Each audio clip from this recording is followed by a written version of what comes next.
Har safar ufodaviy kosmetika olganda quyidagi 3 ta narsadan plyus ekonom qilsangiz bo'ladi.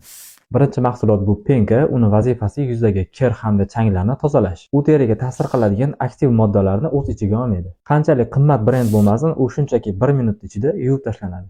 Muhimi penkalar quritib yormasligi va yuzingizni yumshoq tozalab berish kerak. Ikkinchi mahsulot bu toner. Avvallari tonerlar terini namlik balansini tiklash uchun ishlatilgan, lekin hozirgi penkalar shundoq ham terini namlik balansini buzmayapti. Shuning uchun hozirgi paytda tonerlar bu shunchaki luxury qo'shimcha xolos. Foydalansa bo'ladi, lekin shart emas. Agar ishlatmoqchi bo'lsam, terini tinchlantiruvchi yoki namlantiruvchi degan yozuviga qarab oling. Uchinchisi bu albatta ko'z kremlari. Reklamalarda odatda ajinlarni ketkazadi deb aytiladi, lekin tarkibiy jihatdan bu oddiy namlantiruvchi kremning kichkinaroq versiyasi xolos. Shunchaki hajmi kichkina, lekin narxi kattaroq. Agar teringiz sezgir bo'lmasa, oddiy namlantiruvchi yuz kremini ham ko'z atrofiga ishlatsa bo'ladi.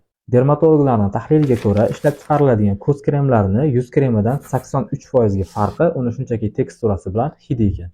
Xulosa qilib aytadigan bo'lsak, siz pulga emas, balki natijaga ishlaydigan mahsulotlarni olishingiz kerak. Serum, krem, SPF mana shular sizga haqiqiy natijani beradi.